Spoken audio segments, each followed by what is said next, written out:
আজকে বানাবো কাঁঠালের বরফি। প্রথমে কয়েক কোয়া কাঁঠালকে বীজ ফেলে পেস্ট করে নিয়েছি কিছুটা গুঁড়ো দুধ, নারকেলের গুঁড়ো নিয়েছি আর নিয়েছি হচ্ছে আখের গুড়। আখের গুড়কে প্রথমে সিরা করে নেব। একটা সসপ্যানের মধ্যে দিয়ে দিচ্ছি অল্প একটু জল, দিয়ে এটিকে সিরা করে নিলাম। গ্যাসের উপরে কড়াই বসিয়ে দিয়েছি, কড়াইয়ের মধ্যে দিয়ে দিচ্ছি নারকেলের গুঁড়ো, দিয়ে এটিকেও 2 মিনিট পরে ভেজে নিয়েছি। তারপর দিয়ে দিচ্ছি কাঁঠালের পাল্প, গুঁড়ো দুধ দিয়ে দিলাম, দিয়ে সব কিছুকে খুব ভালো করে মিশিয়ে নেব।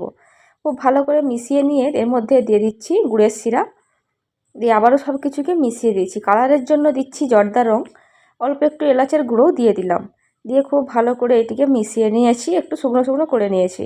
এবার ঠান্ডা করে একটা পাত্রের মধ্যে শেপ দিয়ে নিয়েছি, দিয়ে একটু কেটে দেখাচ্ছি।